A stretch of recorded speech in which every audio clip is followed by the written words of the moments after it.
You're free to go. Who's Have a good sucking day. whose dick around here? Hold No, on, ma'am. seriously. Another 30 days for contempt of court. No, what's going on? Ma'am, that is not germane. No, I am. Ma'am, I just want my kids to be safe. That's all. she has withheld the children, that she's failed to comply with the order of, But there's reason, sir. excuse me? There's reason. Okay. Valid reason. Okay, ma'am, you're done. So, ma'am, unfortunately, you leave me no choice, but the court will sentence you. A woman recently appeared in court after a long dispute with her former husband. 4 months, she has been preventing him from seeing their children while also making serious claims about his behavior toward them. Because of these claims, the situation has become extremely tense. During the hearing, emotions run high. The judge listens carefully as both sides explain their version of events. As the case continues, it becomes clear that the courtroom atmosphere is getting more intense. By the end of the hearing, Morning to everyone. This time and place set for the show cause hearing in this matter for contempt for failure to provide parenting time. I'll let you know we're going to take some brief, testimony from the parties. I'll let everybody know that everybody will have an opportunity to speak. So don't interrupt anyone else or don't interrupt the court. You'll have an opportunity to speak your piece. So on the, we do have the show cause hearing. We also have the motion for change of custody and parenting time. I'm going to address the motion first because that will be the easiest matter to get resolved. So, Mr. Kelly, you can proceed with your motion. Your Honor, essentially, that motion is based primarily on the issues we've had ongoing in relation to compliance with the court order and my client getting parenting time. It's directly and impacts the child custody factors, and I'll name the ones that are impacted due to this withholding occurrence. The love, affection, and emotional ties existing between the parties. It looks at the emotional bond. Him being prevented from seeing his kids is preventing him to continue that emotional bond and nurture that emotional bond, which he had prior to this latest withholding that has started back on December 27th. Factor B, the capacity and disposition of the parties involved to give the child love and affection that focuses on the ability to again, parent to foster an emotional bond in the future. He's having a hard enough time in the present, again, because she's not keeping in compliance with the court order, and he's not able to see these girls to be able to have a solid relationship and foster that relationship. The length of time they've lived in a stable, satisfactory environment, I'd submit to the court, defendant's home is not stable, considering the allegations she's made that have been investigated by CPS twice, police twice, and both been denied. Nothing's come of it, which leads me also to the moral fitness of the parties involved, which ties into the same factor. We have to keep in mind, Your Honor, at the beginning of this case, he was charged with domestic violence in relation to her essentially going after him to get keys to his truck so she could get some pot and smoke it. As he's being arrested, she's telling him, "I want you to come home." He, of course, gets him on bond. He can't have any contact. Once the bond conditions get lifted, she's contacting him through text and saying, "Hey, let's meet you and the girls get together and we can go to the zoo or we can go to a park." Okay, Mr. Kelly, how does this relate to your motion? It's related to, Your Honor, again, the moral fitness involved, as well as the stable, satisfactory environment, in that she's accusing him of sex with girls. But before all this, she's wanting him to come home. the judge becomes very frustrated when a woman struggles to accept the decision that is made. Cases like this often spark strong reactions. Family court situations can be complicated and emotional, especially when children are involved. Many people feel strongly about how accusations should be handled and how important it is for the truth to be carefully examined. One of the biggest concerns in situations like this is the impact of serious accusations. Only a court can determine whether someone is guilty or innocent. However, when claims are made without clear evidence, it can create serious damage to a person's reputation and make these situations even more difficult for everyone involved. She's wanting a relationship with him. She's wanting her family essentially reunified. Those two things don't jive together, Your Honor. And I would think that essentially it's a fabrication, which would go again to the moral fitness and also to the mental and physical health of the parties, Your Honor. You're making these allegations, these terrible allegations, but on the other hand, you're still wanting the same guy who's supposedly doing this stuff to come into your house. Finally, Your Honor, the unwillingness and ability to facilitate and encourage a relationship. Again, this is the fourth motion we're here this morning on, Your Honor, for him to see his girls. She doesn't follow your court orders. She withholds them for no valid reason. And she's clearly shown she's not gonna facilitate a relationship between him and his kids.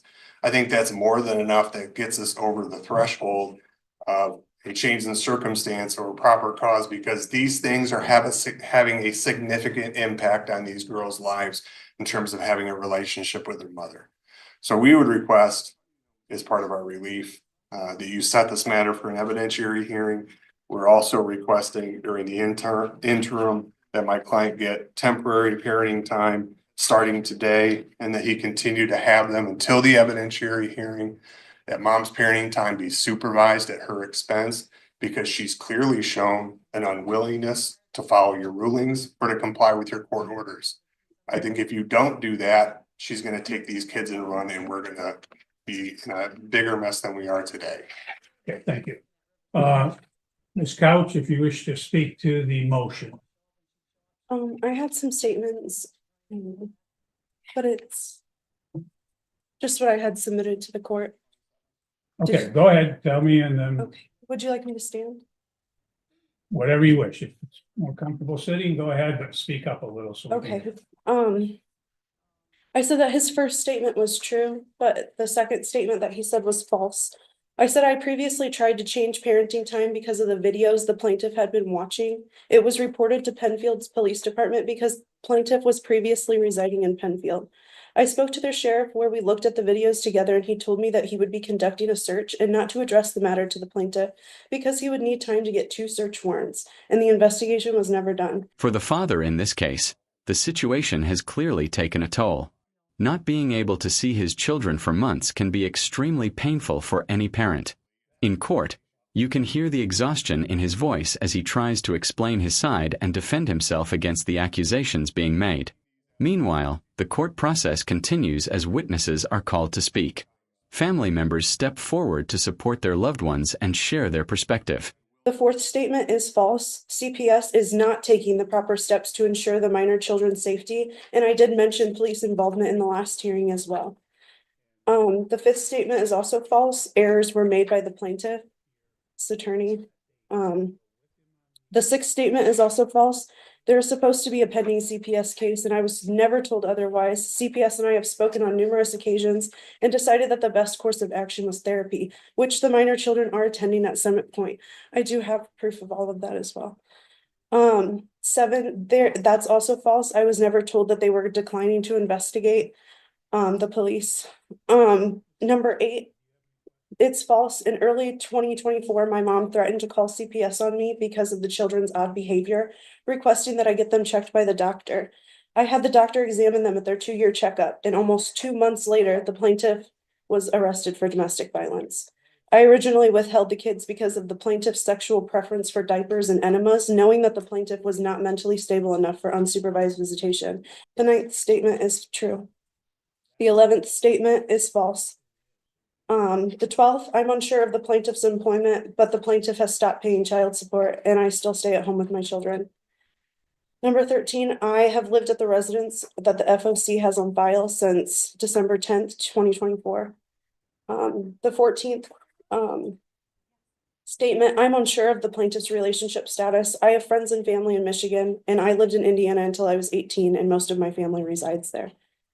Number 15, I would like the court to consider changing the current custody orders and issue no further contact between the minor children and the plaintiff. Plaintiff should be held accountable for his actions regardless of stature or representation.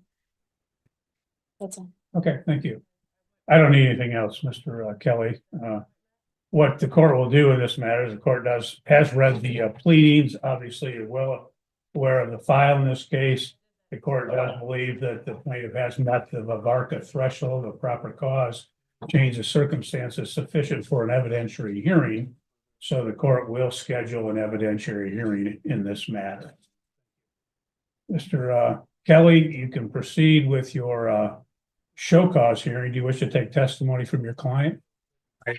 Okay, Mr. Connolly, if you step forward, we'll have you sworn in and then we'll take some testimony. And I say brief testimony, I don't need to get into. Sure, we'll keep it straight and to the point here. Have you been getting your parenting time? No, Why not? because she is refusing to let me see them. Have you attempted to get your children from this couch? Yes, Have you called the police for their assistance? yes. What happened when the police got involved? That she slammed the door in their face, denies them, and just tells them no. Have you filed motions with the court to get parenting time? Yes, Has the court awarded you make up parenting time? yes, Most recently, did the court award you parenting time in January of this year? yes, Did you attempt to go pick the children up for that make up parenting time? yes. What happened? She refused to give them to me again. Moments like these often turn a courtroom into an emotional space where families are forced to confront painful conflicts in front of everyone. Another difficult part of cases like this is the time it takes for the legal system to reach decisions. While the process moves forward, families remain separated and relationships can become strained. Children, especially when they are young, can feel the effects of these long disputes even if they don't fully understand what is happening. Throughout the hearing, Approximately, how many days you have missed so far as simply your overnights for parenting time? 20. Would you like the court to grant you some make up parenting time this morning? Yes. No further questions, Your Honor. Okay. Ms. Couch, do you have any questions for the plaintiff? No? the judge repeatedly looks for clear facts and solid proof. Emotional statements alone are not enough in court. Judges must rely on evidence, documents, and reliable testimony before making decisions that can affect a family's future. How do you know Mr. Connolly? He is my son. You heard him just testify that he has parenting time with your granddaughters, correct? Correct. Okay. Do you assist him in pick up and drop offs for I parenting do. time? Has there been occasions when you have gone with him to go get the girls and anything happened in regards to him actually getting the girls? Prior to December 27th, yes. After December 27th, no, she refused. Let's talk about prior to December 27th. What would happen? We would go, then we were meeting at Riverside Park and we would wait for her to show up. When she'd show up, she'd let the girls out and they would come running up to Zach and we would take them. Okay.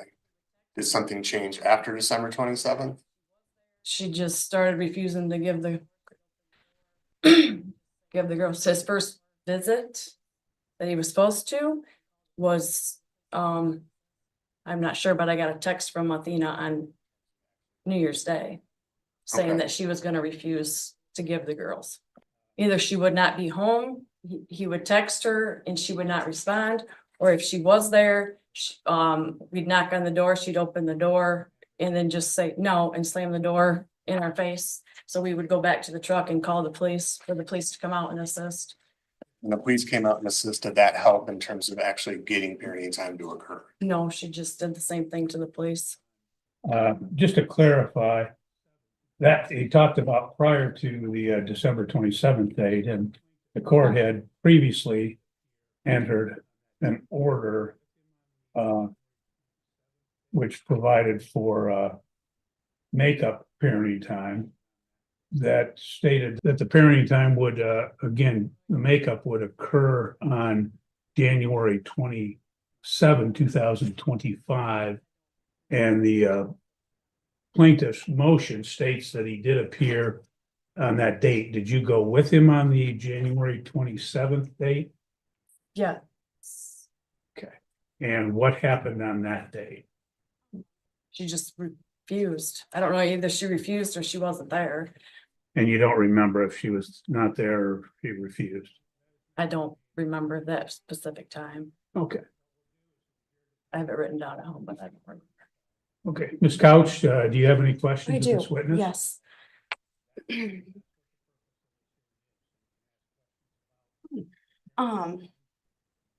At what age did Zach Conley start wearing diapers? And Judge, I'm gonna object to it. Ma'am, that is not germane. No, I am. Ma'am, what we'll do is we're here to determine whether there was parenting time. That's the show cause, okay? So that's what the purpose of this hearing is. So you can ask questions about the parenting time, compliance with the orders, et cetera, okay? Okay. Go ahead. And you were at my residence on the 27th to pick up the children? Oh, actually, on the January 27th? Yes. Or Yes. December 27th. Or sorry, no, January 27th. I don't have anything written down. Yes. Okay. Even though the order was for the 29th, wasn't that the order that the judge put Whatever in day, place? whatever judgment day, So I you don't know just, specific dates, whatever. and I slammed the door in your face how many times? Twice that I went by myself once because was that an appointment that And, you slammed the door in my face? I have it on video, yes. and you came alone, correct? I did that day, Okay. yes. That was all I have. I'm sorry. Okay, Mr. Kelly, any redirect? No, Your Honor, no further questions, no further witnesses. Okay, you may step down then. Thank you. Ms. Couch, do you wish to present any testimony or witnesses?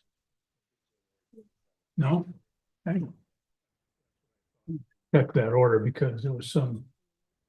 Ms. Couch, you raised some issues concerning the I think it was the order of January 27th. I want to make sure if that was the time as well for the makeup parenting time. I believe it was, but It was January 27th through February 9th. okay, that's what I thought. And I could have swore the pickup date was the 29th. I apologize. well, I want to make sure that it's correct so that there's no issue. But I was not home at the time of pickups And why is that? because he our children, and I don't believe that he needs any more parenting time. Okay. You understand that there's an order for parenting time. And if it was your children, you would be sending them with him. Yeah, I'm just asking you a question. You understand that it was parenting, that it was ordered, Didn't you deny that? Didn't you go on base and deny it after the fact? not the other particular orders. I did deny an ex parte order at one point, but there were subsequent orders to that. You guys did receive the pictures that I submitted to the court as well, correct? Anything that was filed has been in the file. I would love you to take that into consideration. I would know for the court, I received no response to either of these pleadings for today's hearing. Okay. You got two in the mail. Eventually, the judge reaches a conclusion based on what was presented in court. When the ruling is announced, the reaction in the courtroom becomes intense. Accepting difficult decisions can be challenging, especially in highly emotional family cases. In the end, many viewers may focus on different parts of the story, but one thing is clear. Situations like this affect everyone involved, especially the children. They often have no control over the conflict around them while trying to continue with their daily lives. Family court cases like this remind us how serious accusations and legal decisions can shape people's lives for years to come. If you have thoughts about cases like this and how courts handle them, feel free to share your opinion.